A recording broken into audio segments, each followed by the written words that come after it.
Welcome to the Porn Reboot podcast, where you get practical tips to gaining control over your porn or sex addiction. We help ambitious men end their out-of-control sexual behavior with pornography, sex, and masturbation so that you can maximize your life, perform at your potential, and remain in control in the driver's seat, which is where you have to be in order to gain or maintain the success you want in life. I'm your host, J.K. Emezi, certified sex and porn addiction recovery coach. Welcome to the episode. Brother, in this episode, we're going to talk about who you surround yourself with, the people that you allow to influence you, your peers, your social group, and how that progresses through the different stages of your reboot, especially if you aspire to be a high-performing man. Now, you might be a high-performing man already. This will also help you identify where you are at in the different stages of your reboot. What I mean by this is that we cannot succeed alone. We cannot succeed in a bubble.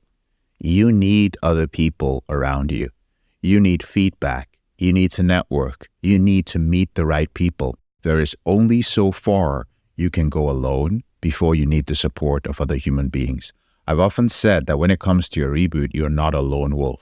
You're a human being. Human beings survive in tribes. And if you want to live a truly happy life, it's best that you have certain people around you. The same goes for your success.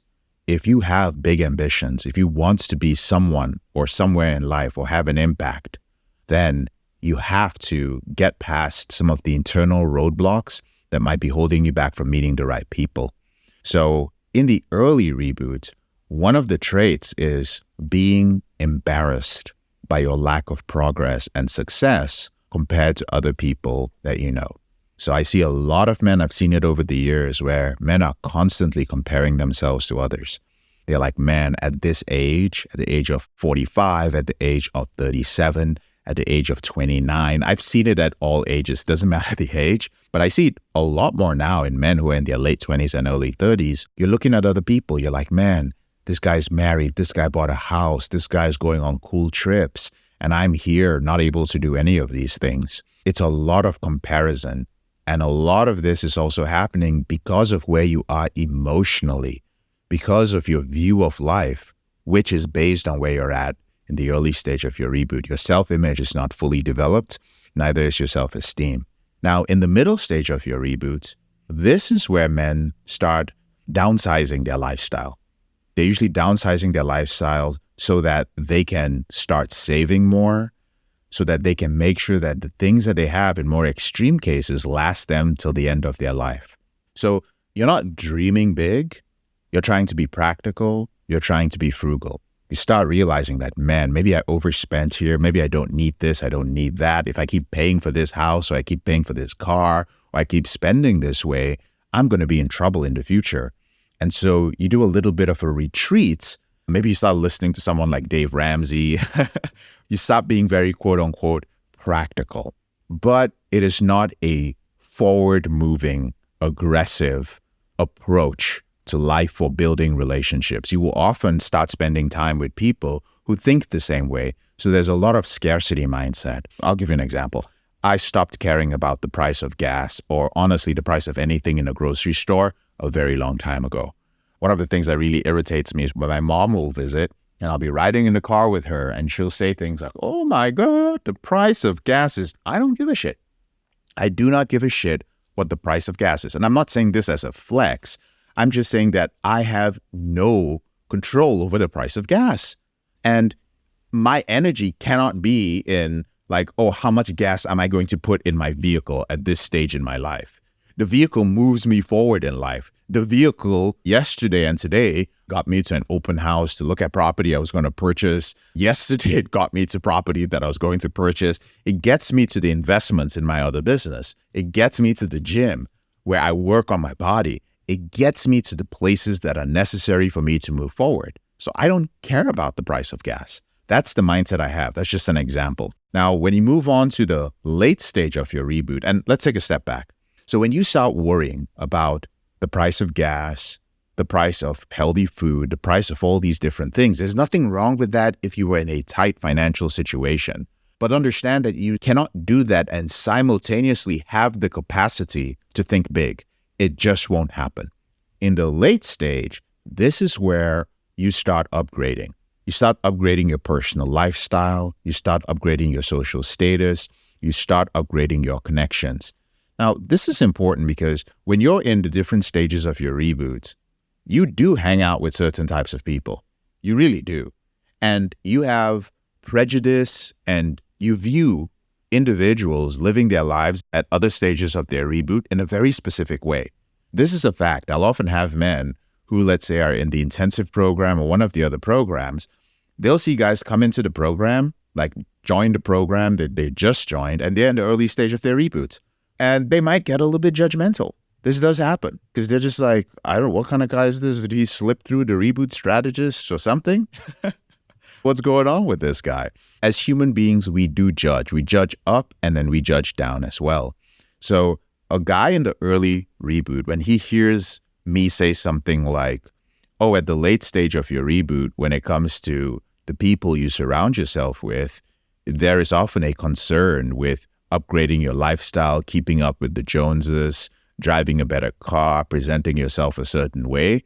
A guy in the early stage of his reboot might say, oh man, that's kind of egotistical. Like, that's a waste of money. Like, why would you spend money like seeking status? Like, that's empty. You should be focusing on happiness. Of course you should be focusing on happiness because you're in your early reboot. You're so busy often being embarrassed by the lack of progress that you have in your life that you're just thinking of how can I be happy or how can I be content with where I am because you're losing hope. So you cannot imagine what it is like. Well, you can, but you're not going to spend the time imagining what it's like to be in a place where you have the luxury of upgrading your personal lifestyle because it is going to do positive things for you. Let's say you are a real estate agent. I'm saying real estate agent because we're buying a bunch of real estate right now. And I've been talking to a lot of realtors, so you'll hear me just keep bringing that up as a quick go-to. But the way you present yourself is important. If you sell high-end real estate, you can't roll up in a junky car. You can't roll up in a much older car. You have to drive something that's presentable. You have to dress a certain way. You have to show up in a way that allows your client to look at you and go like, you know what? I trust you. You look like you have your shit together. If you go to the doctor's office, do you want to go to the doctor's office where you pull up in his parking lot and there's no car there, just his car? You're like, man, every time I drive past this guy's office, this guy has no patience. I don't know. I don't know if I can trust him. You go to Google and you look him up and you're like, man, this doctor has only 2 reviews. 2. I don't know if I can trust him. You're going to go with a doctor who has the most reviews, whose parking lot is full, and who probably has a waiting list, and his office is beautiful. Doesn't matter what he did to get there, but these things are important. At the late stage of your reboot, this is where you start focusing on those things. And again, I want to make it clear, we're not just talking about your out-of-control behavior. What I'm talking about, in case some of you are getting lost and going like, JK, what are you talking about? This is a massive generalization. Is I'm talking about what I have observed when it comes to men who are trying to develop certain things to become high performers at different stages of their reboots in relation to the emotions you're going to be feeling at that stage of your reboots, in relation to what your lifestyle is like at that stage of your reboot and the way you see the world. Finally, we have the maintenance stage of your reboots. Now, at the maintenance stage, this is where I recommend that men, and you can do this from the late stage too, this is where I recommend that men start surrounding themselves with individuals who are successful, who are ambitious, who are talented. This is important. Again, we're talking about the Porn Reboot program. If you want to go to some addiction recovery program and kind of put yourself through all of that, no one's going to talk to you about any of these things. No one's going to talk to you about upgrading your personal lifestyle. No one's going to talk to you about your social status. No one is going to talk to you about your connections because they're going to be heavily recovery focused. Porn Reboot is for men who are hitting the reset button on their life. It is for men who have some form of ambition. They want much more than the status quo. You're not trying to recover that which was lost. You're trying to build something better for yourself. Maintenance stage, surrounding yourself with the right type of people. This is critical because these are individuals who are growth-minded. These are people who are constantly growing. The other day, I brought one of my friends, Andrew. Andrew is a friend. He's a business partner in real estate as well. And I brought him in to coach the brothers in the dating reboots. They met him and they saw how he was living his life. And there were so many things that were parallel with mine. Everybody in my friend group is a growth-minded individual. They are talented, they are successful, they're ambitious, and they want to win. Because of that, because I surround, the whole saying, like you are the closest or the sum of the 5 people you are closest to, or however the saying goes, that's exactly what it is. I cannot be in the group, they cannot be in the group with me unless we're all growing. We will constantly challenge ourselves. And we were doing this since we got out of college. I met some of them in college, some of them right after college. They introduced me to each other. So what that means is when we got out of college, there were about 3 of us. And we were all we all moved to different states, careers, doing different things. But wherever we were at, the only men we would hang out with were men who were like us. And so when we started going on trips, we started bringing these new male friends of ours who had the same traits to those trips. And when we all met each other, we were like, oh, damn, we're the same. We have so much in common. So we all became what we call the wolf pack, your group of guys. And we've been that way for well over a decade. That has allowed us to build businesses together. It's allowed us to support each other in hard times. We have built our tribe. I meet a lot of men who are high performers, and it doesn't matter whether they're in the early, middle, or late stage. But one of the things they do not have is strong relationships with other men, because your out-of-control behavior may have caused you to have adversarial or passive-aggressive interactions with other men. You might view other men as a threat. You might look down at other men because you have this wall that's up. You have this false sense of success. You might have a sense of entitlement, whatever it is. That is one of the most common things that I see. And one of the things we're building here at Porn Reboot is actually a community of men like this. It's very important to me that when men join a program like the intensive program, it's a small group. I never allow more than 60 men in the group, but now I think we have like 54, that you are hanging out with cool guys, that you're around guys who are winners. When you're around these men, you realize that they're just like you when it comes to their mindset. They want to learn. They have a hunger for growth, a hunger for adventure. They want to do more and more and more in the world. But they also find it very difficult to find men who are like them. That's the only reason why they're in intensive, because they listen to me and they don't think I'm a crazy person. Some people listen to me and they go like, oh my God, JK is all over the place. I feel he's irritating. They don't think that, because in their own worlds, that is the way the world views them. So when they come in and they find kindred spirits, they're like, okay, like these are good men. Deep down, they're all compassionate. They want to give, but they might be misunderstood by the world. And their out of control behavior has made their life a little bit harder. This is where they start forming these lifelong friendships. And we've seen a lot of them. So again, in summary, when it comes to your peers, influence, the social group you're around, as you progress through the different stages of your reboots, in the early reboots, you're likely to be embarrassed by your lack of progress, in relation to those who are around you. In the middle stage of your reboot, there's a tendency to downsize your lifestyle, to save more, to be frugal. You're not really thinking that big. The middle stage is the longest stage of your reboot. So if you get stuck at that level, which a lot of guys do, getting stuck at the middle stage is this: I'm doing well in my reboot.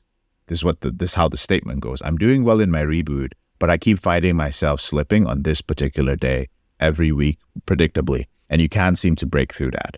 Guys are usually either firmly in the middle stage of their reboot or they're vacillating between the middle and the late stage of their reboots. They will engage in some late stage behavior, which will get them to experience months without pornography, but inevitably they will fall back down to the middle stage where there's this sort of routine with pornography and binging. And that's because those habits that they were building up in the late stage, they did not maintain them long enough for them to become a lifestyle.